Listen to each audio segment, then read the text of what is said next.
আজকে হচ্ছে সন্ধ্যার নাস্তার জন্য এরকম ঝটপট করে বেগুন দিয়ে চিপস বানালাম। আর এটা হচ্ছে সন্ধ্যার নাস্তা হিসেবেও খেতে পারেন। আর এটা কিন্তু ভাত দিয়েও খেতে দারুণ লাগে। আসসালামু আলাইকুম সবাইকে। এখানে কিন্তু ২টা বেগুন লাগে নাই। এখানে একটা বেগুন দিয়ে কিন্তু এই চিপসগুলা বানানো যায়। তো এগুলো একটু পাতলা করে কেটে নিয়েছে। আর এটা কিন্তু চাইলে দাঁতেও সুন্দর করে কেটে নিতে পারেন। তারপর হচ্ছে পানিতে একটু ভিজিয়ে রেখেছিলাম যেন এই যে কালো কষটা বের হয়ে যায়। আর বেগুনটা প্রথমে আমি ধুয়ে নিয়েছিলাম। আর এজন্য পরে আর তেমন আর ধুইতে হবে না, একবার ধুলেই হয়ে যাবে। একটা বেগুন দিয়ে দেখেন এতগুলো চিপস হয়েছিল। আর এগুলাকে ধুয়ে তারপর হচ্ছে পানিটাকে ভালো করে ঝরিয়ে নিয়েছি। আর যে কিছুটা চালের গুঁড়া দিয়ে দিলাম, চাইলে কিন্তু আপনারা এখানে কর্নফ্লাওয়ার বা ময়দাও দিতে পারেন। কিছুটা লাল মরিচের গুঁড়া দিলাম। আর এখন কিছুটা হলুদের গুঁড়া দিলাম। আর দিয়ে দিলাম এখন স্বাদ মতো লবণ। তো বেগুনের গায়ে গায়ে যেটুক পানি আছে সেটুক দিয়ে কিন্তু সুন্দরভাবে মাখানো হয়ে যাবে।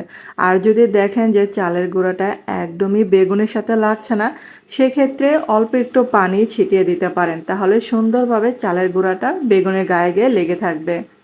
আর চালের গুঁড়া দেওয়াতে এটা অনেক ক্রিস্পি হয়। আর এই মিশ্রণটা এমনভাবে মিশাতে হবে যেন প্রত্যেকটা বেগুনের গায়ে গায়ে এই গুঁড়াটুক লেগে থাকে। তো একটু সময় নিয়ে এটা ভালো করে মাখিয়ে নিতে হবে। আর এক্ষেত্রে অল্প একটু পানি ছিটিয়ে নিতে পারেন। আর এই যে দেখেন এটা কিন্তু মাখানো হয়ে গিয়েছে। আর এগুলোকে এখন এই যে তেলে ভেজে নিচ্ছি। আর যারা আমার ভিডিও দেখছেন তাদের কাছে অনুরোধ রইল, যারা আমার চ্যানেলে আজ প্রথম ভিডিও দেখছেন কিন্তু চ্যানেলটাকে সাবস্ক্রাইব করতে ভুলে গেছেন, প্লিজ তাদের কাছে অনুরোধ রইল চ্যানেলটাকে সাবস্ক্রাইব করে আমার পাশে থাকতে পারেন। আর এগুলা কিন্তু ভাজতেও বেশি সময় লাগে না, তো একটু উল্টিয়ে পাল্টিয়ে কিছুক্ষণ ২-৩ মিনিটের মতো ভাজলে কিন্তু হয়ে যায় এগুলা। আর এই যে দেখেন এগুলা ভাজা হয়ে গিয়েছে। আর টিস্যু পেপারে এরকম করে তেলটা ভালো করে ঝরিয়ে নেবেন।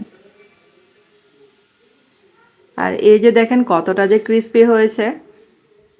এগুলা কিন্তু ভাত দিয়েও খেতেও দারুণ লাগে। আর আমার কাছে মনে হয় শুধু খাওয়ার থেকে ভাত দিয়ে খেতে বেশি ভালো লাগবে। তো হয়ে গেল কিন্তু বেগুনের চিপস। তো আপনাদের কাছে রেসিপিটা কেমন লেগেছে অবশ্যই কিন্তু আমাকে কমেন্ট করে জানাতে পারেন। যদি ভালো লেগে থাকে তাহলে কিন্তু একটা লাইক দিতে ভুলবেন না।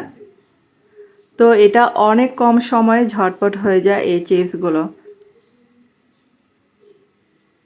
তো আবারও আপনাদেরকে ভেঙে দেখাচ্ছে একটা। এই যে দেখেন